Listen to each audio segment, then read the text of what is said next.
Have you ever wondered what a 10-year-old Amish child is capable of before a single high school class has been taken, before any vocational training has begun, and why the answer to that question makes most modern adults stop and quietly reconsider what they were doing at the same age?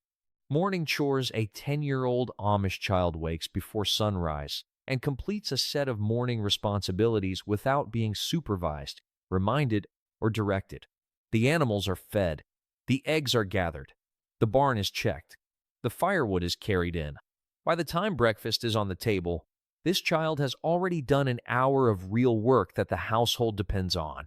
This is not exceptional in an Amish community. It is standard. Every child at this age carries real responsibilities because every child has been building toward them since age 4. Animal care. The first job given to an Amish child is animal care, and it begins at around age 4 or 5, which is earlier than most modern parents would consider assigning any meaningful responsibility. The first tasks are the simplest ones: gathering eggs from the chicken coop, filling the water troughs, scattering feed. These tasks are small enough that a young child can complete them without risk and with visible results. The eggs are in the basket. The animals are eating, but they are real tasks. The household depends on them. If the eggs are not gathered, the family does not have eggs. That connection between the child's work and the family's needs is established from the beginning and never interrupted. By age 8 or 9, the same child who gathered eggs at 5 is feeding, watering, and monitoring the health of multiple animals, reporting to a parent if something seems wrong, and carrying out a morning barn routine that takes 30 to 40 minutes and requires no supervision. Cooking: an Amish girl begins standing beside her mother at the kitchen stove before she is old enough to reach the surface without a step. The introduction to cooking is gradual and entirely practical. She stirs. She watches. She hands things. She learns what done looks like before she learns how to get there. By age 6 or 7, she is making simple things independently: stirring oatmeal, slicing bread, setting the table, washing dishes. By age 8, she is involved in baking, measuring flour, kneading dough, reading the behavior of the stove rather than a temperature dial. By age 10, a capable Amish girl can prepare a basic family meal from scratch. She knows how to cook eggs multiple ways, how to make bread, how to prepare the vegetables that came from the garden that morning, and how to manage the timing of multiple dishes on a wood or propane stove that has no digital display. She learned none of this from a book.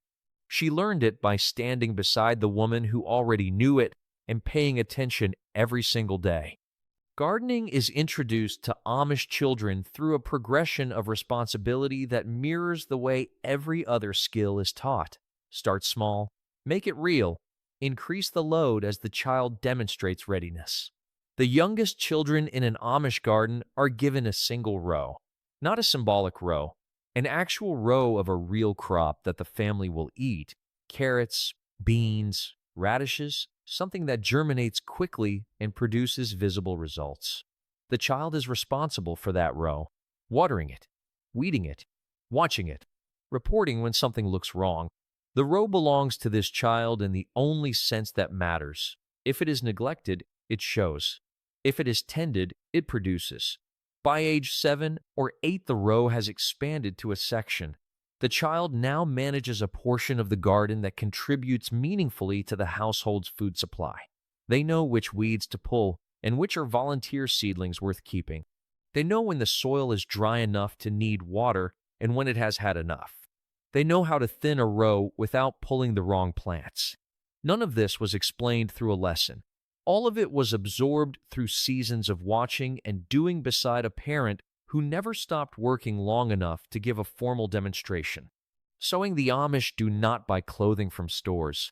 All Amish clothing is made and maintained within the household, which means that sewing is not a hobby or an elective skill. It is a household necessity that every female member of the family is expected to develop. The introduction to sewing begins early, typically around age 6 or 7, with a needle, thread, and a piece of scrap fabric. The first stitches are large and uneven. The child is learning to hold the needle, to pull the thread without tangling it, and to understand that what looks simple from a distance requires a specific coordination that only develops through repetition. By age 8, the stitches are smaller and more consistent. The child is mending, repairing actual clothing that a family member will wear. A torn seam on a pair of trousers, a loose button on a shirt, a hem that has come undone on a dress. These repairs are small, but they are real. The clothing goes back into use. The child's work has preserved something the household depends on. By age 10, a capable Amish girl is not just mending, but beginning to understand construction, how a garment is put together, how the pieces relate to each other, and what the finished item is supposed to look like. The full skill of sewing a garment from fabric and a pattern is still years away, but the foundation has been laid stitch by stitch across 4 years of daily exposure. Farm work. Boys in Amish families begin accompanying their fathers to the field and the barn from the time they are old enough to walk alongside without getting in the way. This is not a formal introduction to farming. It is simply what happens when a father does his work and his son is present. The boy watches. He asks questions or he does not. Both are acceptable. He hands tools, holds gates, carries small loads. He is present during planting and present during harvest, year after year, before he ever touches the equipment himself. By age 6 or 7, he is doing small tasks with real consequences. By age 8, he may be driving a horse team under supervision for simple tasks, moving equipment from one place to another, helping with light field work. By age 10, a capable Amish boy has accumulated 4 or 5 full growing seasons of observation and participation. He understands the rhythm of the farm year, when to plant, what conditions the soil needs, how to read the weather, how animals behave when they are healthy versus when something is wrong. He has not read about any of this. He has watched it happen, helped make it happen, and been responsible for small pieces of it for the better part of his life. The knowledge he carries at 10 is practical, specific, and directly useful. It could not have been acquired in a classroom at any age. The work ethic behind every skill. The 5 skills described in this video are not simply practical competencies. They are the visible product of a work ethic that is developed alongside the skills and is inseparable from them. An Amish child does not gather eggs because they enjoy it every morning. They gather eggs because the family needs eggs, because this is their responsibility, and because the expectation within the household is that responsibilities are met before personal preferences are considered. That principle, work before pleasure, responsibility before leisure, is instilled so early and so consistently that by age 10, it is not a rule the child follows. It is a habit they do not think about. Amish parents do not typically use elaborate reward systems to motivate children to complete chores. The expectation is set, the natural consequences of non-completion are clear, and the modeling provided by parents who work long and hard every day communicates more powerfully than any instruction could. A child who has watched their mother rise before sunrise every morning for their entire life does not need to be told that work starts early. A child who has seen their father spend a full day in the field and come home to do barn chores before dinner does not need to be convinced that physical labor is a normal and necessary part of adult life. The work ethic is transmitted through proximity and example across thousands of ordinary days, and it is as much a product of the Amish child-rearing system as any specific skill. How these skills are taught. The most important thing to understand about how Amish children acquire these 5 skills is that there is no formal teaching structure behind them. There is no curriculum. There is no lesson plan. There is no age at which a parent sits down and says, "Today, we will learn about gardening." The skills are transmitted the same way they have been transmitted for 300 years, through observation, proximity, and graduated participation in real work that has real consequences. A young child watches a parent perform a task. The child is present, often daily, over months and years. At some point, the child begins to assist, handing something, holding something, doing the simplest part of the process. The parent does not stop to explain. They demonstrate by continuing to do the work with the child alongside. Over time, the child's participation increases. They take on more of the task. Eventually, they do the task while the parent observes. Eventually, they do the task alone. This progression happens at the child's pace, shaped by their readiness and the family's needs, without a schedule or a milestone test. The knowledge that transfers through this process is different in character from knowledge acquired through instruction. It is embodied rather than conceptual, stored in the hands and the habits rather than in the memory of what was explained. A child who has gathered eggs every morning for 5 years does not need to remember how to gather eggs. They simply know what these 5 skills do. There is a dimension of the Amish approach to childhood skill development that is rarely discussed but worth examining directly. The 5 skills taught before age 10 do not only produce practical competence, they protect the child from something. The modern child who reaches adulthood without having cooked a meal, tended a garden, cared for an animal, repaired a piece of clothing, or done sustained physical outdoor work has a specific vulnerability, a dependency on systems and services that they did not build and cannot maintain. They cannot feed themselves without a supply chain. They cannot clothe themselves without a retail system. They cannot produce anything the household needs.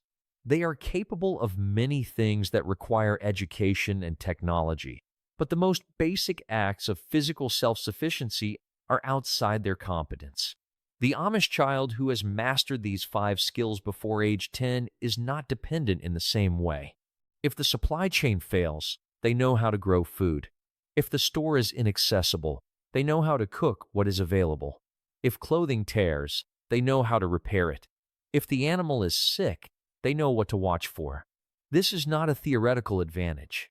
It is a practical one that has sustained Amish communities through economic downturns, supply disruptions, and every other kind of difficulty that has affected the broader American economy over the past 3 centuries. The child who can do these things is genuinely less fragile than the child who cannot. That resilience is not an accident. It is the point. The Amish begin teaching life skills at age 4 not because they have a theory about child development that specifies this age as optimal. They begin at age 4 because that is when a child is old enough to do something useful without getting hurt, and because waiting serves no purpose the Amish can identify. The modern tendency to extend childhood by shielding children from real responsibility until their early teens, or later, is not something the Amish recognize as protective. They see it as a delay that produces adults who are less capable, less confident, and less connected to the physical reality of the world they live in. An Amish child who has been doing real work since age 4 arrives at age 10 with 6 years of accumulated competence and 6 years of evidence that their work matters. They have seen the eggs they gathered go onto the breakfast table. They have eaten the vegetables they grew. They have worn the clothing they helped repair. The connection between their effort and the outcome is direct, visible, and repeated thousands of times before they reach adolescence. What this produces is not just skill. It is a particular kind of confidence that comes from knowing, through accumulated experience, that you can do things, that the physical world responds to your effort, that what you put in produces something real.